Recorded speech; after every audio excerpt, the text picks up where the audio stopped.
What was their revenue on Amazon? It was 20 million in 2021 for the year. And 2025, we came out over 100 million. As a company, Amazon is still a big piece. 2021, I think their total top line rev was 60 million. So it was a third of the business. And this year was just over 300. E-commerce is the greatest business opportunity of our generation.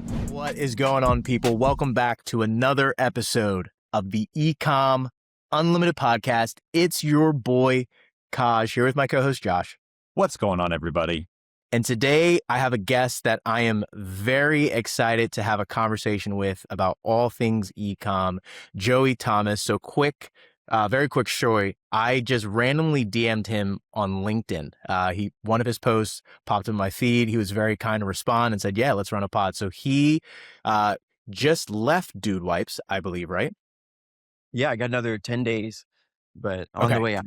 Yeah. So wrapping up a stellar career at Dude Wipes, essentially as the head of e-commerce. But I'm not too familiar with your exact title or role there, but I know that you were in charge of like Amazon and TikTok. So that's what we're going to be talking about today. But yeah, if you could just give a quick introduction for the sake of the people listening and also us, like how you got into e-commerce, how you got into this role at Dude Wipes, and then we'll take the conversation from there. Happy to. Yeah, Joey Thomas. Spent the last 4 years with Dude Wipes. Titles are made up, but my title there was VP of Sales. And I touched a bunch of random things. So mostly ecom, but also club. So sold us into Costco, BJ's, managed the Sam's Club relationships, sort of like a hybrid role. But yeah, I'm 42 today. Spent the last 20 years in ecom. So before it was cool. I grew up in like big CPG out of school. Went to work for 3M. 3M sells anything scratchy or sticky. So think like sandpaper, tape, have consumer-facing brands like Scotch tape, for instance. Went to work for a brand called Meguiar's. For them, it's a car wax brand in SoCal, and covered South America as my sales territory. Then from there, moved up to Seattle. They gave me a role selling sandpaper to body shops. Right place, right time. Needed somebody to help with Amazon. And boom, like birthed the ecom career starting in 2012. And have scaled since then. So then went to work for like the French family called Bic. Last name is B-I-C-H, but brand is B-I-C. So they sell pens, razors, and lighters. So 3 totally unrelated verticals, and became their ecom director, selling to Amazon, D2C, retail.com. Then went to work for some fishermen who started a brand called Wild Planet. It's like a really expensive can of tuna. 4th largest tuna brand in the country, Starkist, Chicken of the Sea, Bumblebee, and then Wild Planet. Became their ecom director, was selling that brand with Goldman Sachs to a group in Italy, and then met some boys from Dude Wipes. So that's how I ended up selling butt wipes back in 2021. So that's what brought me to this point. Yeah, that's crazy. So what is it like being the head of ecom for brands that are that big, right? So for us, like we're a much smaller operation, right? Like the brands we work with, we're selling like a few hundred units a month, a few thousand units a month. Like we do wholesale for them on Amazon. But what is it like running e-commerce at that scale? Yeah, it's a different game, but I've worked my way down. So I went from like, a 3M, which obviously is large just because of the number of brands. But then like Bic hadn't really done like ecom focus when I went there in 2015. So like they were very much like retail focused, think like Mass and Office Depot and that sort of like sales model. So you take a household brand like that, like Bic, and you put it on the internet and everybody buys it. So you look like a hero, even if you're not, but you're Right. managing a couple thousand SKUs or ASINs, and there's different priorities for different verticals. Lighter is really hard to sell because like Amazon can't ship lighter air freight because they don't want like these little bombs on the bottom of commercial jets. So you got to figure out like a D2C play there or like FBA, but it's slow. But then like Bic got an exception because of scale. They got an exception from the USPS postmaster personally to ship lighters air freight. So it's like these like super strange dynamics and relationships. And then like you're taking the Bic family to Seattle to meet with like VPs at Amazon, over dinner and having much larger conversations versus coming to like Dude, which was at the time, it was like a $20 million Amazon business. It was like a small disruptor, but like Kimberly Clark, Procter & Gamble didn't know us then, so it was like still sort of like an ankle biter. And then you're able to like take those tricks that you learned from big CPG and implement them at Dude and just scale very, very quickly and become sort of like category king. Wow. I love how you consider 20 million an ankle biter. It just Yeah, I know, shows that's the so levels sick. to the game. Okay, yeah. So tell me the story about how you got connected with the team at Dude Wipe and then what you started doing once you got there. Yeah. When we were selling Wild Planet, we talked to a bunch of buyers. We were trying to find anybody who was interested in buying a tuna brand. And tuna is an interesting play because it's like sustainable protein is a really expensive, very low margin game. And so in that process, I met some people who connected me with someone at Hunt Club who was like dude's recruiter. And so they said, "Hey, when you're done with this, you should maybe talk to the boys at Dude." And so like I was in Italy, like helping transition that business over. And so the timing was perfect. And I had like watched Shark. I was like a huge Shark Tank fan, big fan of Mark Cuban, who invested in the brand in 2015. Dude is like his shiny pony, a ton of success. From a margin perspective with Dude Wipe investment, bought 20% of the business for $200,000. So a lot of scale there for him. And so I was already a user of the product. It had changed the way that like I cleaned myself after taking a dump, so I was like a big fan. So when they said talk to these boys, I got on like one Zoom call with the three founders. It was like 20 minutes long and got a job offer the next day. It was still just like three founders and a handful of people trying to scale butt wipes, but I felt like they were creating a category versus like just selling a product. Yeah. Um, and so it just felt like the perfect fit. And so what year is that? 2021? At the very end of 2021. Yeah. Very end of 2021. Yeah, because I remember, like I mentioned off camera, like I was listening to Sean Riley's episode on the operators, and he was talking about how like they were very small team doing really crazy numbers, and then it's like they got to this point where they started like needing to hire people who had like Right. experience with bigger brands, and I guess that hire was you. Yeah, for the ecom piece, it was. They like, I think the three, you can correct me if I'm wrong, but I think the three founders ran the business up until 2020 by themselves. That sounds Um, about right. and COVID had given them a massive trial for new consumers because the toilet Mm. paper shortage. And so then they just had Oh, all this repeat yeah. business. They were like training new behavior in the US for consumers, learning to use a wet product to like clean their ass. And so like it was like perfect timing. So it was the end of 2021. They were like, oh shit, we need like some humans that have done this at scale. And so that's how I got in the mix. Yeah. Awesome. That's so interesting. And then do you know, like, so where were they? So obviously there's so many things we can talk about. Kind of want to focus most of the conversation on the Amazon piece and Amazon and TikTok. What was their revenue and or maybe units moved, whatever number might be easier for you to remember on Yeah. Amazon when you started? And then where were you able to help them get to now? Yeah. So it was 20 million in 2021 for the year.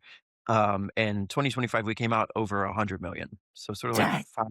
5x the business. As a company, Amazon is still a big piece. So like 2021, I think their total top line rev was 60 million. So it was a third of the business. And this year was just over 300. So still sort of like a third Wow. of the business. Yeah. That's crazy. Even with being in those big box retailers, Amazon is still like kind of king. Yeah, Amazon is like we're category king. We're category king omni-channel now, but Costco's sort of like the last unlock that's unlocking in 2026 for Dude. But on Amazon, definitely like a 35% market share versus the leaders. So Was Dude Wipes primarily an Amazon product, or was it more of like a, you know, brick and retail product when it like first started? yeah, those boys started on Amazon. So all the way back in Okay, like 2011 when they had the product idea, Sean went to like a ecom incubator sort of like coaching thing and learned how to sell on Amazon. So like all the way back in like 2011, 2012, they were already listing and selling on Amazon. And that was a success story that they took into Shark Tank. Like, hey, we've done $250,000 in sales, you know. gotcha. Oh So man, that's retail insane. followed. So that's become like the business model that I've implemented everywhere I've gone or consulted. It's like retail will follow ecom because the consumer speaks for you on the internet. Right, that makes sense. Now, kind of like coming into maybe a brand that's like already on Amazon. You talked about Bic, kind of like transferring them onto Amazon and having them sell online with like were you a little bit not worried about like scaling on Amazon with them starting on Amazon, but like what were some like things that you did to really help kind of propel them on Amazon? Yeah, but some of the strategies that I implemented early on with Dude was like instead of a lot of brands are obsessed with defensive spend. So they're so afraid that somebody's going to type in their brand name and not buy Mm, that because the competitor is going to serve up an ad against them.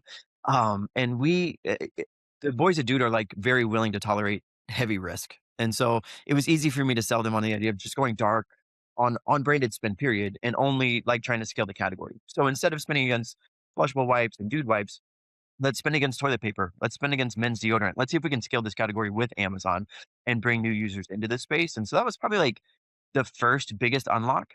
I'd say the second one was like the big boys in the space, like Kimberly Clark, Procter and Gamble, Cottonelle, Charmin. Amazon's not a priority for them, and so they don't go big on those tentpole moments. So like Prime Day is not an opportunity to drive trial with new Mm. consumers. So that's where like a brand like Dude, a disruptive brand, can take big advantage because it's like you got all this search traffic coming onto the platform for Prime. Amazon's going to boast 200 million unique IP addresses for Prime Day. So it's like, all right, we can expose the brand to as many of these people as we want. And so it really becomes like investing in those moments was key for us. And then like the other things are like variation strategy with PDPs, like making it easy for the consumer to find you. Obviously, A9 counts all that traffic as one. So like when you variate on one PDP, it counts all that traffic as one source. And Amazon's goal is to serve up whatever they think the consumer is going to buy, right? So outside of search. So like as you're trying to like increase that organic ranking, make it really, really easy. So your conversion rate is high against one PDP. That's like a really simple tactic that just helps you propel that much faster. So like overall as a brand, we went from like a 20% spend versus top line down to like this year was like 3.5%. So like as you're hitting that point of scale, you're able to pull back all those search dollars because you're ranking organically in these spaces. And so like there's more searches today for Dude wipes than flushable wipes. So we would never spend against flushable wipes again.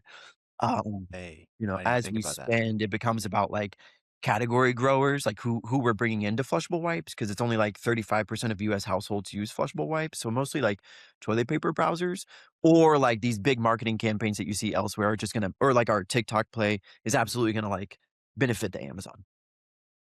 Yeah, Wow. that I was kind of going to ask that about if you remember when the shift happened from uh dude wipes and dude wipe branded search terms being the main driver of sales versus going after those more generic category like search terms. Like do you remember when that inflection point hit and what that felt like?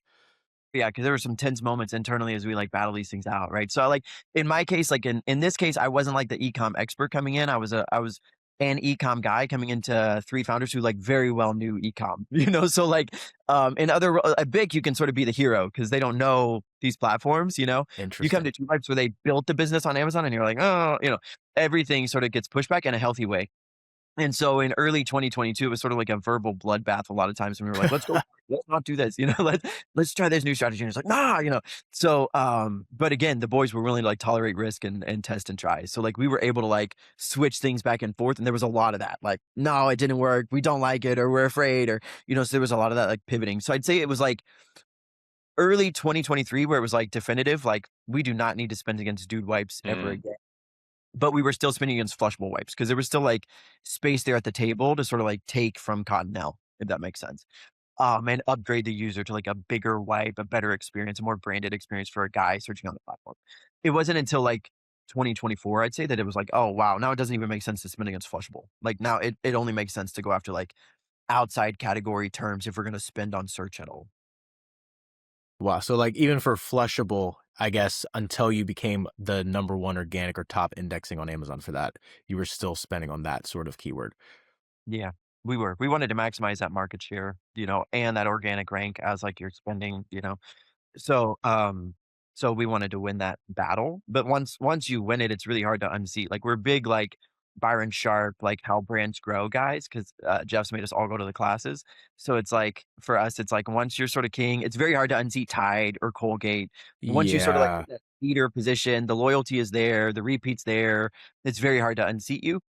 And that's where like you have to start to scale the category to grow if you're like an income, if you're $1 billion category, which is flushable wipes versus a $11 billion category, which is toilet paper, you got to grow that Interesting. size if you're going to keep Interesting. Do you know offhand around how many monthly searches flushable wipes gets on Amazon?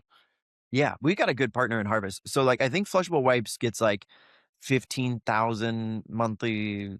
Don't quote me on that. That might be totally wrong. But I think Dude Wipes outranks that by like 20,000. So it's Okay. like that much more. Got it. Okay. Yeah, that's crazy. And then quick comment for the listener, for people who are listening. Like if you're not familiar with Amazon terminology, I wanted to point out like PDP, which is just the product detail page. So like on Amazon, when like let's say there's a 1 pack of dude wipes, you can have the 2 pack be the variation on that, and then that like aggregates the listing information, the reviews, stuff like that. And then A9 is just like Amazon's algorithm that's searching for that and deciding what to serve to different customers. You did such a better job saying that. So that Awesome. was well done. Now, did you guys, it's kind of like this Amazon Marketing Cloud is kind of just coming out for everybody. How did you guys use that to really kind of scale Dude Wipes on Amazon? Yeah. So we got into so we've got Harvest as like our broker, our partner, who like is managing Amazon for Dude. And so it helps like in a position where I'm the only ecom person at Dude, right? It helps me have Harvest, which has like a network of humans that are like touching the account. So like they're able to build some pretty solid AMC queries for Dude. And I'd say like the biggest case studies that we've done, which we did like a case study with Amazon to show like the power of AMC, but it was really around like building queries for like our DSP spend. So it was like instead of like just retargeting like past page viewers, it became a thing of like, okay, let's find somebody who like looked at a small pack or bought a small pack of Dude Wipes and then later like looked at the listing of a large pack of Dude Wipes but didn't convert, and then and they haven't bought another Dude Wipe in 45 days, and let's target them, with this DSP creative. So like that's kind of, or it was like we're running this CTV ad, they saw it, they clicked, they went to the PDP, they didn't convert on the PDP for 7 days.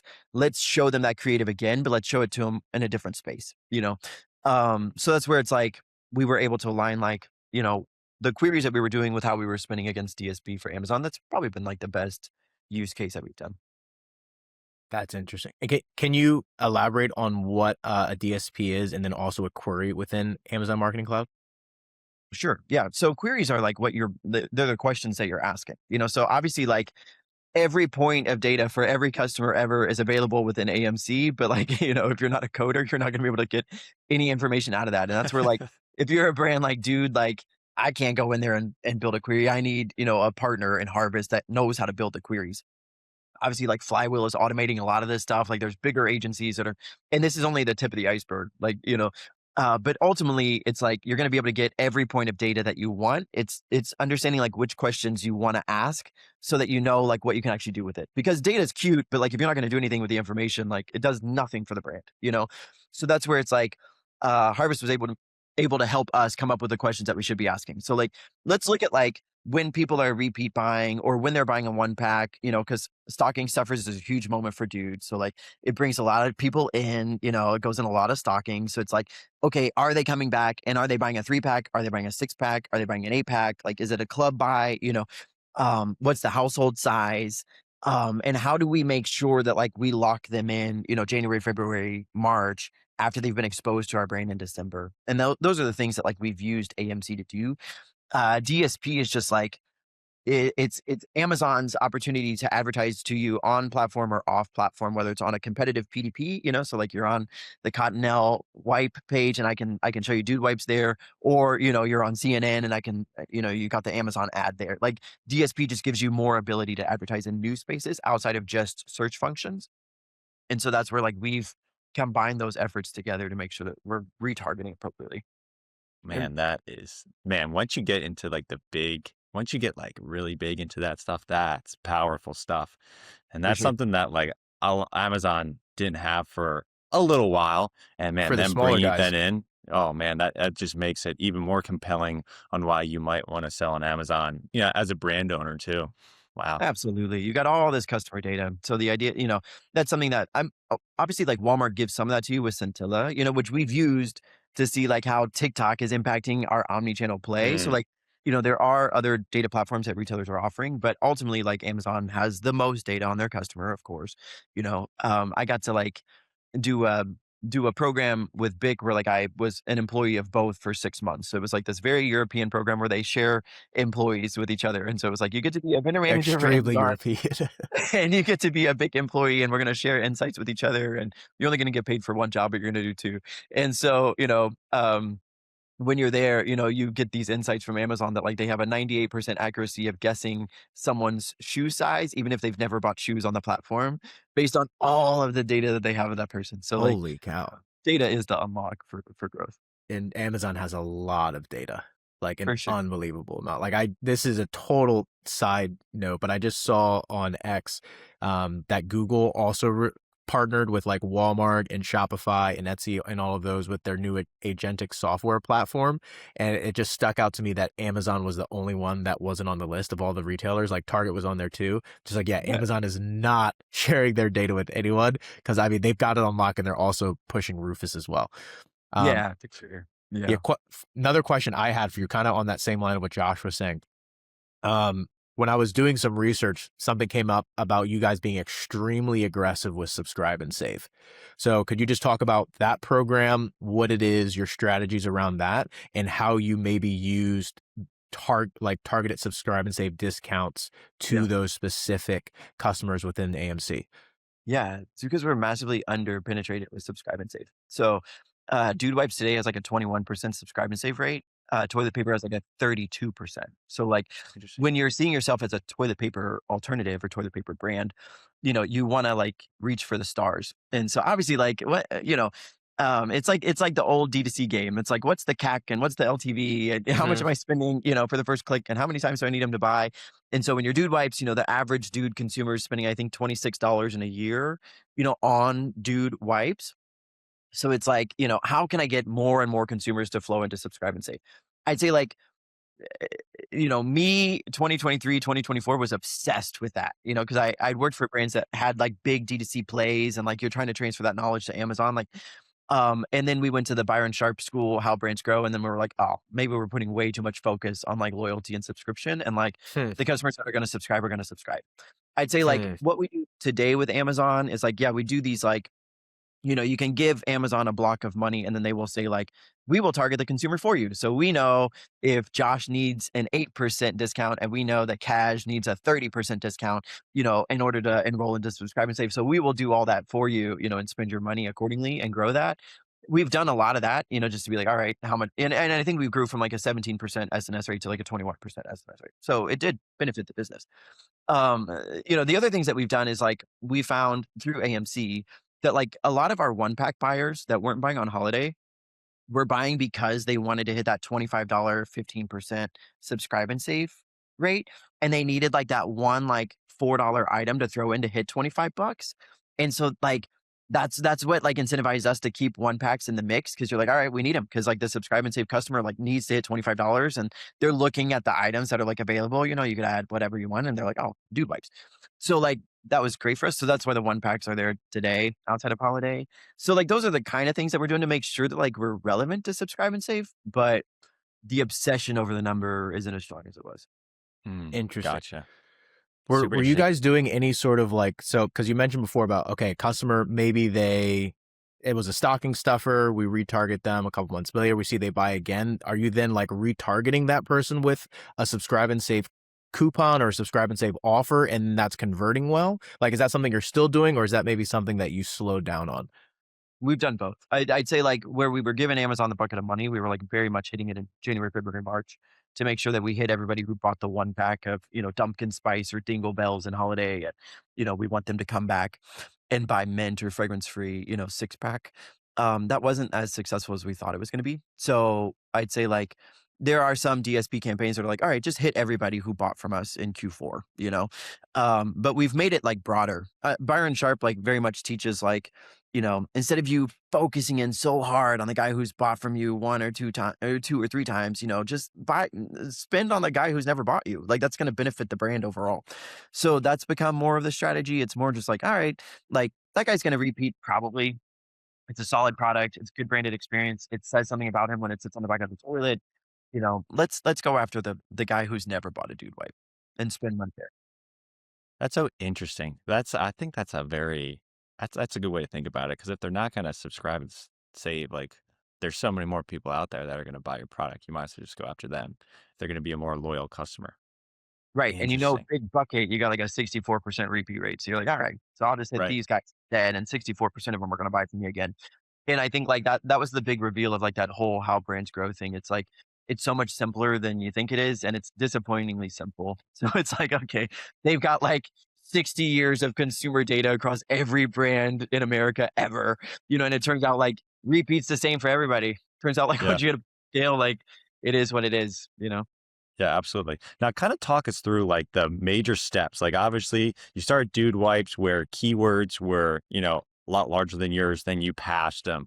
What were like the major like building blocks that you guys saw where demand just kind of came very quickly? Whether it was like a viral moment or it had to do with potentially, shutdowns. You already talked about 2020 and the COVID, how that definitely changed how consumers potentially clean themselves after they've taken a dump. Kind of walk us through a couple more of those potential like viral moments. And that could do with like TikTok and stuff outside of, the internet as well. Yeah, I'd say the first one was like Prime Day 2022, where like I had a CFO, Jeff, who's like, you could never do $1 million in a day on Amazon. That's insane. And we crushed it. Like we did like 1.2 mil, and those boys are like, you've got a brand that's like, it's a premium position wipe, it's a flushable wipe, but it's premium priced. And they never really had to discount. Like we're just not a discount brand, Mm, And so like I had leadership that's like, why would we put it on sale? Like, it's a $3 to $4 pack today. Like, we're not going to make it cheaper for consumers. And I was like, no, because Prime Day is the one opportunity. Like when you've got Prime, you've got all these browsers, typically like Amazon will tell you 90% of their users are starting with a search bar, 8% are starting on a deals page, 2% are navigating from the homepage. Those are probably old numbers. Who knows how they've evolved, but that's what I was told back in the day. So it's like, all right, you always want to start with search and then you want to layer in some lightning deals or best deals every once in a while. So you're like on these deal pages for these like random browsers. But on Prime Day, it's like, it's completely different. It's like 60% of consumers are starting like on a deals page, and others are typing in something that they're like specifically looking for, but they're going to stay on and browse. So you've got to like activate these moments to be visible and you need that Prime Deal badge just to drive people to the PDP. Granted, when they get there, and if Mint 3 is on deal and Fragrance 3 6 is not, and they want Fragrance 3, they're going to buy it anyway. So like it's really like a traffic driver. That was probably like the first big moment that it's like, like we actually have to do tentpole moments in order to scale this business. We can't just rely on search. I'd say like the most recent one was like just the TikTok unlock. Like I approached TikTok. I launched us in January 2024 on TikTok, so 2 years ago. wow. You Um, guys only got on TikTok in 2024? yeah, at the very start of it. Yeah, and That's that's because like crazy. we're all geriatric millennials. So like I'm 42, like 41. We're like, it's just dance videos and little girls. Like, but there's nothing on there for us. And you're like, holy shit! Like they'll do 30 billion in revenue this year. Like it is the Wild. future of commerce in the United States. Holy cow. So it's like we get on there and I approached it incorrectly. I was like, oh, let's spend on ads. Like we're going to treat it like Amazon and drive traffic. And none of that works. You've got to like activate these affiliates and these creators that are selling the product to their audiences for you. It's all commission based. It feels like multi-level marketing. And so we've been able to scale it that way. But like that's having this omni lift across dude's portfolio altogether. And we found that through Scintilla. Like we found like some raw numbers, but we found like 40%. Scintilla is Walmart's data, right? But we found that 40% of Walmart consumers that were discovering Dude Wipes on TikTok were buying us in a Walmart store or Walmart.com. Wow. 17% of Walmart consumers that were finding us on TikTok were buying us on Amazon.com. So you're like, okay, Mm, there's an omni lift happening here. That's Granted, crazy. like you still want to be in TikTok shop because like the consumers like wanting to stay in the app and not click out of the app. That's why like D2C plays don't work super well. So like we are still like very much like in TikTok shop, FBT, fulfilled by TikTok. You can convert and come right back to consuming content. But we also are seeing that like there are a certain number of customers that are going to click to Amazon because they trust the shipping speed and the retailer, of Amazon versus TikTok, and they just want to buy it, and then maybe they'll come back to the app later. So like I'd say like that's been the most recent like big building block unlock that's happened for Dude. That's okay. crazy. Gotcha. I, Yeah. I have Well, one follow-up question before we get in the yeah. on the TikTok topic. Do you know how many, so you said Prime Day was what, 1.2 million? That was like the big day, right? That was 2022. Yeah, that was 2022. like big. Do you know how much 1.2 million in revenue equates to in butts wiped? Do you know that stat? So that would be wild. That's too bad because Sean Riley would answer that right now. Like he know exactly. He'd be like, we wiped 400,000 asses. He would love that. I don't know. I'd have to do some math on that. Dude, that's gotta be like 400 million at least, like 30 pack. No, Like right away. Yeah. that's crazy. That's so funny. Yeah, because it's like, especially like me and Kaz, like me growing up with Vine, I thought TikTok was like, all right, just another Vine. Like that's cool. Like we tried this before, hasn't really worked. And then it has just evolved into this like behemoth of a social media platform. And that's Yes. cool that, Dude Wise was able to get on it in, 2004 and really start to like, incentivize creators to make content. How do you guys, I wasn't sure if you were at any part of like, in terms of brand safety, allowing people to create content with your brand or, the Dude Wife's brand. Was there like, how do you control that so it doesn't maybe get potentially out of hand Yeah. and affect the brand? Can you talk a little Yeah. bit about that at Oh, all? for sure. Yeah. This is where Dude has an advantage. So like Sean, the boys at Dude are great about like encouraging us like to be entrepreneurs, to go consult, to work on other brands, to go learn what not to do and then bring it home to the family. So like he's let me spend the last 4 years working on a bunch of brands, and it's been cool. It's like shared insights, it's learnings, it's super evolved. And so like that's where like with TikTok, anytime I go talk to like big CPG, they're terrified of that. Like they want the magic of Dude on the internet without any of the risk, and they got a legal team in-house. It's like, we could never, what if a creator says, that it cures cancer and we'll get sued and all this kind of stuff, so you've got to like be able to tolerate risk. Obviously, like with creators, you can give a do's and don'ts. So we can say like, do not talk about the biodegradability of our wipes and do not talk about the flushable piece of our wipes because we've settled a class action, we don't want to touch these topics, um, let the pack speak for itself, so like you can provide that to creators, but ultimately like there's some risk in like allowing people to sell your product for you. I'd say like from an image and a brand perspective, brands are, this is where Byron Sharp will teach you, like people don't love you the way that they think that they do, no consumer is in love with a brand, yes, maybe there are some standout brands like Nike. If there's not Jordans, they're not going to switch to Adidas. They're going to wait until Jordans come back in stock.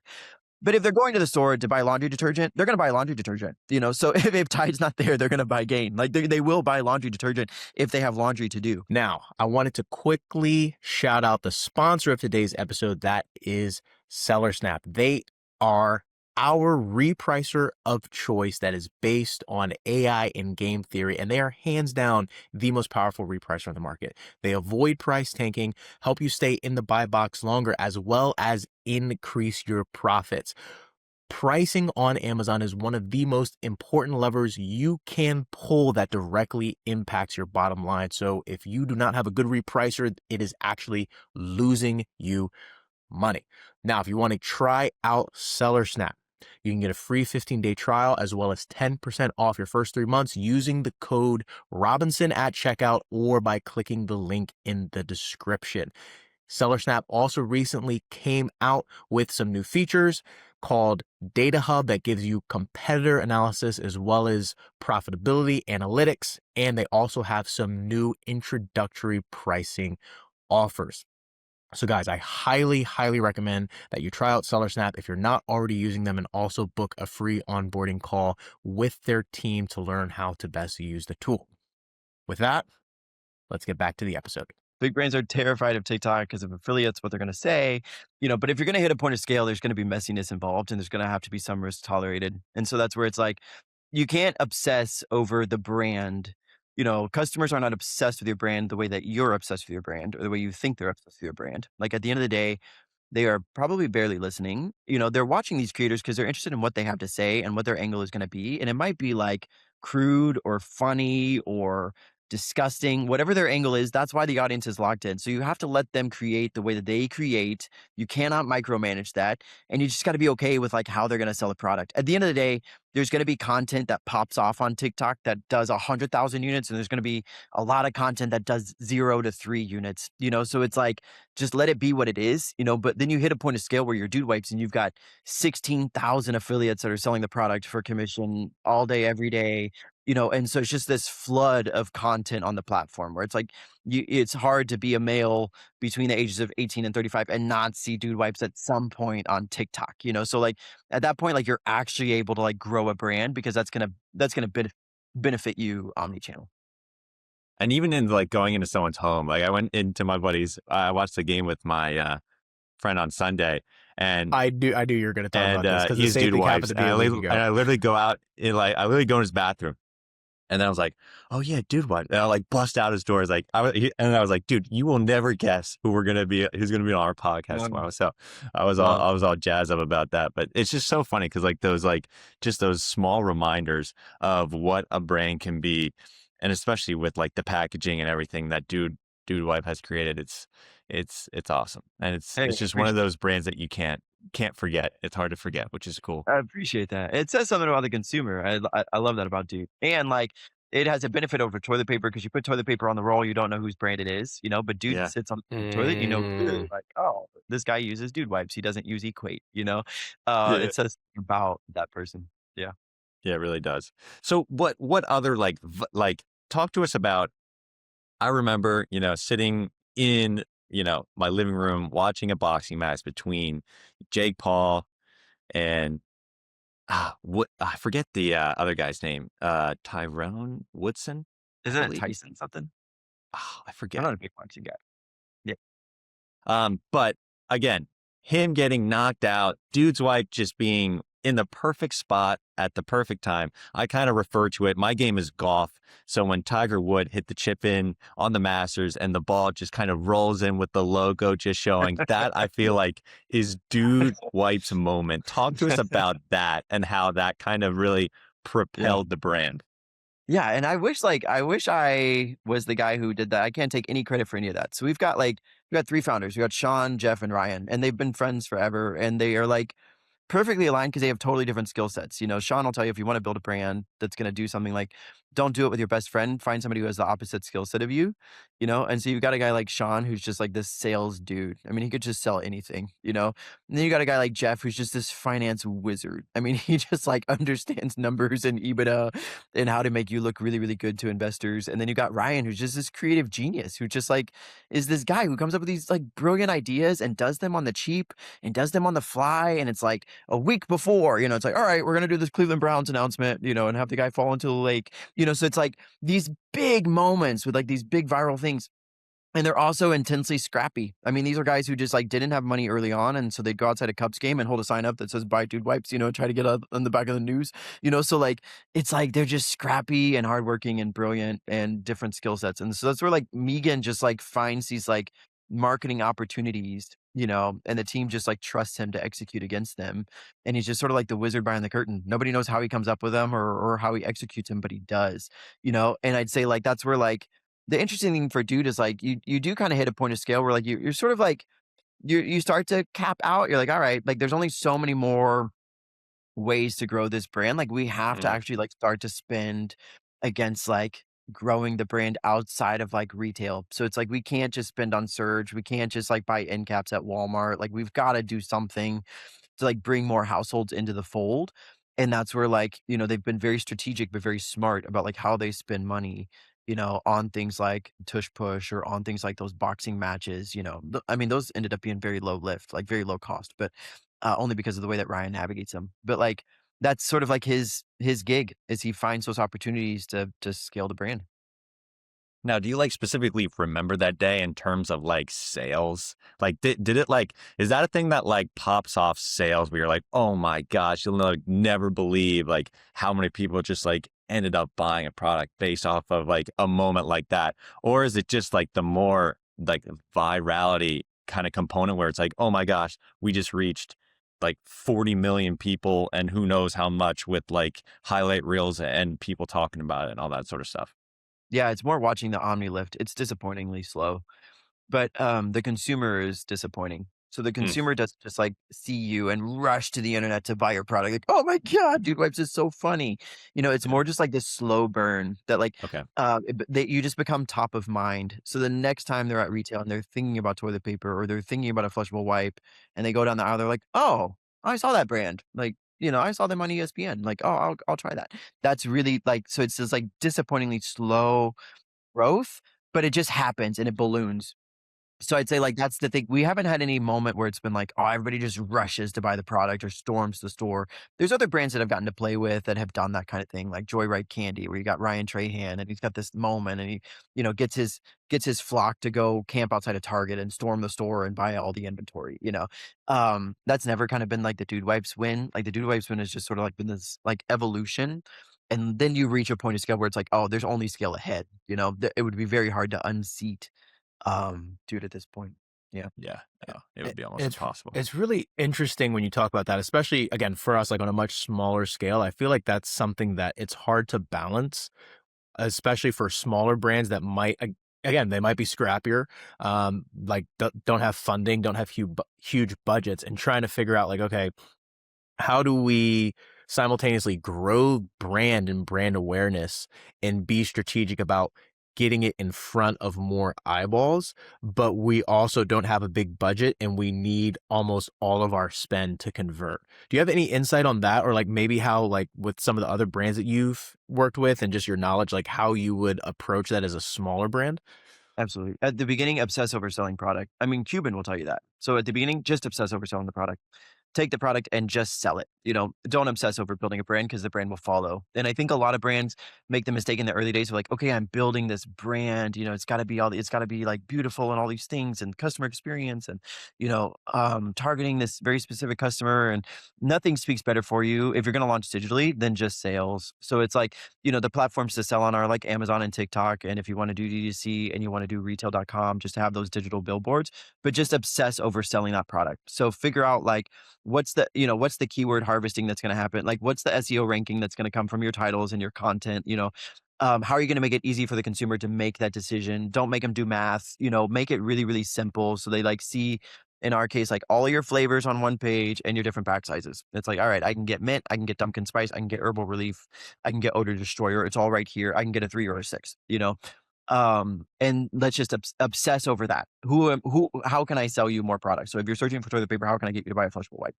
And then like, once you have those sales and you have those like retail locations, then it's like, all right, now we're on shelf. If you're on shelf at Walmart, you're going to sell a certain amount of inventory, period. So it's like, once you get those pegs at retail, it's going to, there's going to be some sales that happen. You might be, if you're at Target, it might be, $1 per store per week. And that's not great. And you got to get to $3 per store per week because that's what your buyer tells you, So it's like, all right, let's figure out how to like activate more sales at Target, so how do we feature that in our socials? How are we driving people, to let them know that we're at Target?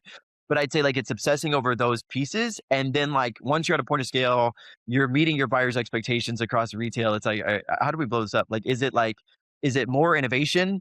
Is it more household penetration? Like, now let's grow a brand. Now it's like, okay, what is Dude Wipes? Like, and how are we speaking broader to the consumer? So in the early days, we're talking to the boy who's like in a fraternity who eats too much Chipotle, has a bad diet, and feels a burn when he wipes his ass. It's like, all right, but now we're bigger. So now we got to speak to mom who's buying for her son going back to college. We got to speak to like dad who's 47 and has hemorrhoids for the first time and is uncomfortable.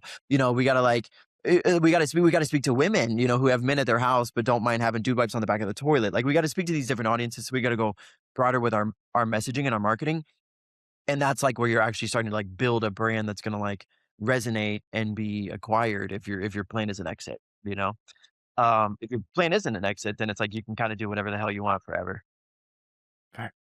Interesting. Yeah. I have some follow-up questions on TikTok and how also that kind of connects to that branding element.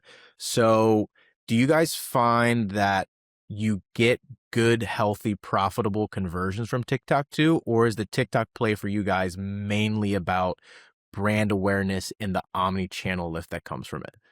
Yeah, it's the latter. So I'll just tell you, the raw margin for Dude on TikTok is like around 15 points. It's not great. It's the least sexy business in the portfolio, but that's because like TikTok doesn't have the desire to be a retailer. So, I'd say like that's where like Amazon, once you switch from 3P to 1P, they want to be a retailer and you treat them like a retailer and you can actually make margin there like you're going to treat the rest of your retail partners. You're going to let them do what they do, which is selling to the customer, and you're going to sell to them, at least fulfill to the customer. I'd say with TikTok, they don't have the desire to be a retailer yet. They've been sort of like back and forth, and there's been different leadership that's been like, oh, we're going to build this warehouse network and, we're going to scale to a point. And then it's like, no, we're not going to do any of that. So, the best Dude can sort of do from a margin point of view and still support growth is like a 15 point through FBT. So I consider it like a low reward sampling program. It's like, I also know that my repeat purchase rate on TikTok shop for Dude is 2%. So that means like 98% are not buying again on TikTok. They're just buying the one time. And I know as a brand, I got like a 64% repeat rate. So I can trust that they're going to go buy me when they see me at Walmart. And I can use Scintilla to see, oh, they actually are. And they're coming to Amazon, So they're going to repeat me somewhere else. So I'm perfectly happy with the idea that like I am like subsidizing a marketing sampling program on TikTok Shop, and rewarding creators to build content and earn commission for it. And then I've tapped into like the top creators. Like there's this guy Easton who's just like his handle's arms for days. He's just crushed dude wipes. That kid, like I think he does like 200 grand a month in dude wipe sales on TikTok. So it's like his full-time gig. It's just getting commission selling dude wipes on the platform. So like you'll find those like standout creators who like maybe don't seem like they make a ton of sense. That's why like, TikTok gives you open collaboration, which is like everybody can sell me. They give you targeted collaboration, which is like, oh, these people are pretty, Right. and these are the fit boys that I want to sell my wipes, And then there's like these like standouts that like you find that just organically just crush your brand, and their audience just aligns with yours. And then you negotiate special deals with them. You say, all right, listen, I'm gonna come to the family. You're doing something. Yeah, really cool. yeah. I'm gonna give you exclusive launches. So when I launch a new flavor, like it's just gonna be you who has it for the first couple weeks. And you start That's to kind of like cool. do stuff like that to scale the platform. So Quickly with go over. Oh, sorry, Josh, you got it. Yeah, just real quick, Josh. Quickly go over the software that you use to like really kind of look at traffic that comes from TikTok to potentially Amazon or potentially to Walmart.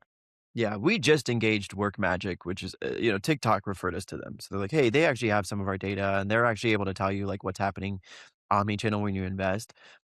Really, it's been back of napkin up until now. So it's very much been like, all right, let's just watch and see. Like we're not really spending anywhere else, but we do have like this content that's popping off on TikTok. Like, can we ascribe any of the success that we're finding, at retail or on Amazon to like what's happening on TikTok?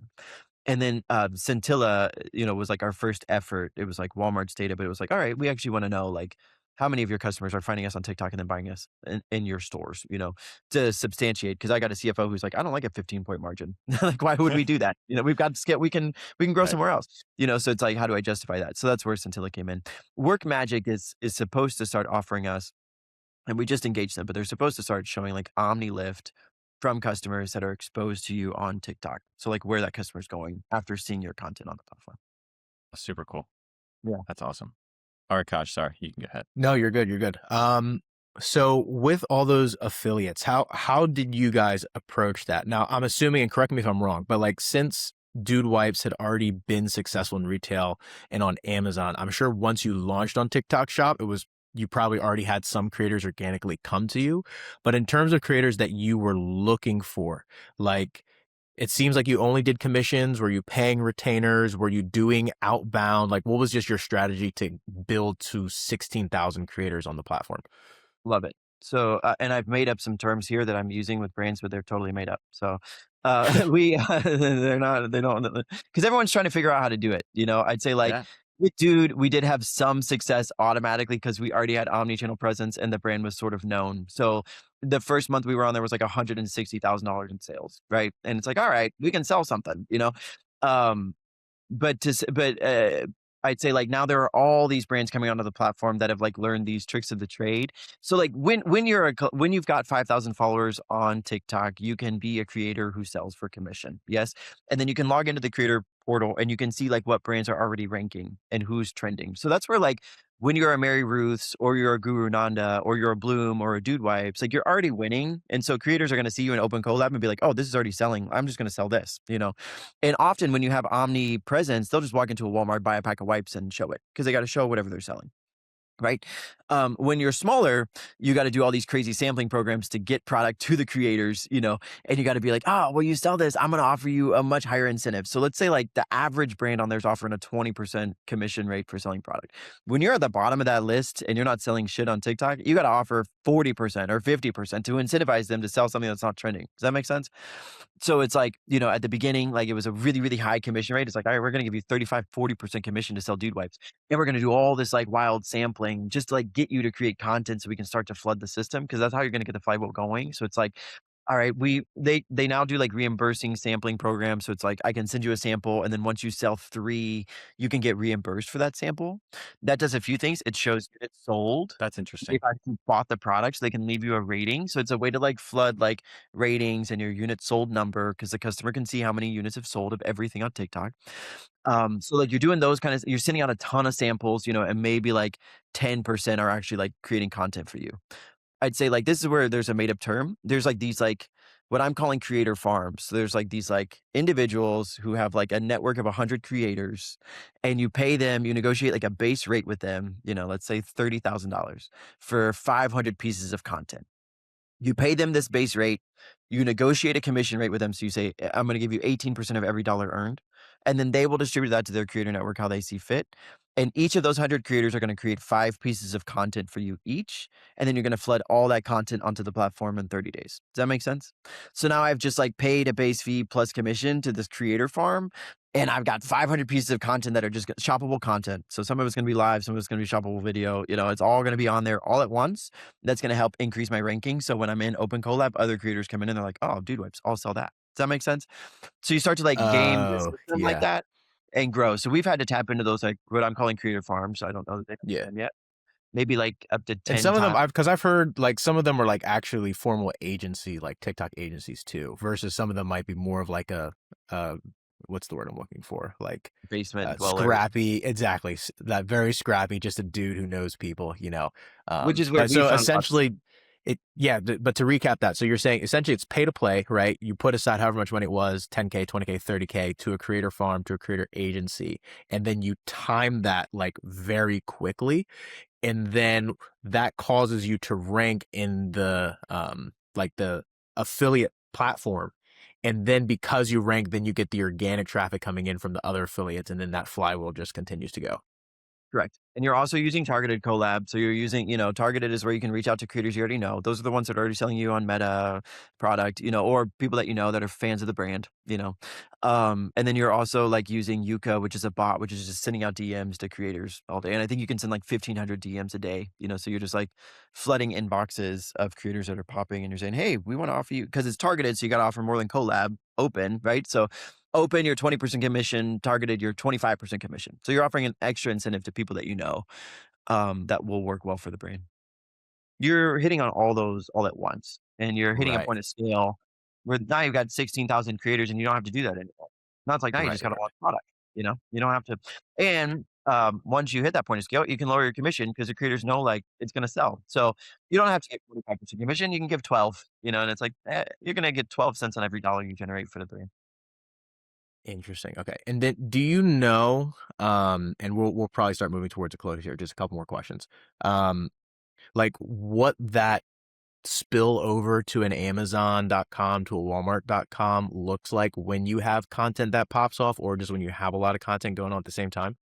It's all back in napkin. That's where Work Magic's gonna help. But we did see through Scintilla that, like, we had a 17% spillover rate from, like, content Yeah. that was going to Amazon. And, those are Walmart consumers, so it's biased. Right. But, Sure. Of course. I'd say we don't have a firm number. Work Magic hopefully will get there, but I'd say, like, big picture, when we're looking at big numbers, dude just has this like organic growth that's been happening significantly since we launched on TikTok. So there are some things that are just unavoidable. It's like nothing else changed. The only thing that changed was adding in TikTok Shop. And now all of a sudden, all retail is up 7%. So it's like, there's something there, right? Whether we can like Right. put it on Just the paper. trackability It's can like, be difficult, but yeah, for it's sure. working. We're trusting the magic. And I know that I'm a highly consumable, very low price item. So it makes sense for me to drive trial. And TikTok is an incredible place for me to be able to drive trial. Got it. Okay. Okay. Another question here, because you guys moved to Vendor Central on Amazon. When did that happen, and why do Vendor Central versus staying with your own Seller Central? Yeah. So FBA, 3P is a very, very hard place to make money if you are a low price, heavy commodity. And a pack of Dude Wipes is a pound. One pack is a pound. So, you're shipping very, very heavy product, at a very, very low price point. It used to be, up until I think, when was it? 2020, 2022 or 2021 that we lived in a world where Amazon let you sort of like price however you wanted as a seller, and the disadvantage of going to vendor was like now you had to price match, but then they implemented this beautiful thing where they just remove the buy box from you if you're not matching because it's not fair to the consumer. So the idea that like you have price control as a seller is a myth. It's a lie that brands still believe today. They will take the buy box away from you and force you to match, so you're in a world where like if you're a seller, you're damned if you do, you're damned if you don't. You've got to price match against your omni play, when you're a Dude Wipes, especially when you're in retail. When you're in retail, yes. If you're not in retail, they're not obsessed with you matching against your D2C website. I don't know with like the whole like, now you can buy on like D2C product on Amazon. So like it's gonna get messier, not cleaner, But like when you're Dude Wipes, sometimes they're matching to the pack, sometimes they're matching to the wipe, sometimes it's like you got to tell them like, hey, it's not the same item, it's a different wipe, but you're matching 4-cent wipe to a 4-cent wipe, so it can get pricing can get messy. But I'd say like if you're building a strategy that's going to scale into retail, you have to take that into consideration, and you're probably going to want to be 1P. Like let Amazon do what Amazon does. Like they want to ship and fulfill product. Don't pay $11 FBA fees to fulfill a 3-pack of wipes. You'll never make money, so why even try things like subscribe and save at that point? You don't want them to buy again, so so in order for Dude to treat Amazon like a retail space that is safe for the customer to repeat as they want to, we had to be 1P. And so I think that transition happened fully in 2021. Okay. And so then it becomes about partnership with Amazon. I'd say like that's where like, there's some profitability issues that we've had to like navigate for them. Sure. And help them figure out how we scale together now that like we're dominating the category, But ultimately they want to be a retailer. They've got to figure out that fulfillment piece. At the end of the day, I got to like allow them to do that. 3P was not a sustainable place for you to grow a brand like Dude. Got it. Yeah, that makes sense. Especially just based on, like you said, size, price, and weight of the product. It's going to be so difficult when you already have that 15% referral fee on top of the fulfillment fees. Oh, it's the FBA fees that just kill you. And at the end of the day, like, I mean, you can say like, I'm going to do custom pack outs. I'm going to do all this bulk size. But at the end of the day, the consumer's not interested in that more often than not. So they're not interested in buying 2 years worth of wipes, 16 packs, like all these and stuff. They don't want that. They want to buy whatever they're able to buy with Walmart. Right. Makes sense. All right, Joey, last question. Quick synopsis for 2026. Maybe give us a little spiel of what your goals are for kind of 2026 and how you're moving potentially. You're moving away from Dude Wipes, kind of doing your own thing. Talk to us a little bit about that. Yeah. Sean told me some birds aren't meant to stay in the nest. If you're an entrepreneur, you're a founder, like get your ass out. It's time to go, go grow up. And so I'm launching into this co-founder CEO role where like I'm launching a brand, a hair care brand with a guy named Vic Blends. He's the most famous barber on the internet. He cut Obama, he cut Tom Brady, he just cut Jackson Dart. So he's a cool dude. We're launching hair care styling and hair care product for men. And we got like a little celebrity VC incubator backing. So they're going to help us raise money and do it the right way. And he and I are going to figure out how to grow this thing. But for Dude, it's all scale, baby. It's all gravy from here, So even the person that was brought in to sort of replace me, her name's Lauren Wood. She's a star who's grown up in like giant CPG, and she's going to help them grow from like 100 million to a 140 to a $200 million business on Amazon, and she has the tricks to do that. But I told her it's all gravy from here. Dude is at a point of scale where it's like now it's about like it's not as sexy. It's about spending money on CBS. So it's like all right, it's this national TV campaign. There's not so many like fun viral moments. It's more strategic. It's more growing up the way the big boys have grown up. So that you make sense to like potential strategic acquisitions. But it's a different type of fun. So I think Sean is still having fun with the brand. I'm sure he'd love to come on here and talk to you guys. But yeah, for me, I get to watch them keep growing, and I get to go try to grow something from 0 to 1. So I'm excited for that. Man, I'm excited to see your journey with that. Thanks. And I'm excited to see all the viral content that comes out of the celebrities. That's going to be great to watch too. So we thank you and appreciate you so much for taking us under the hood. We're going to have to have you back on like a year. Would love very much. I appreciate you guys very much. Thanks for this. Yeah. Thank you for letting us, ask you questions and taking us under the hood of what it's like to be one of the biggest or the biggest flushable wipe on Amazon, doing multi-millions of sales per year. Guys, if you're listening to this podcast, make sure to leave a comment if you have any topics you want us to discuss in the future. If you're on YouTube, like and subscribe. And if you're on Spotify, follow us so you can stay updated on all of our new content. And we will see you on the next one.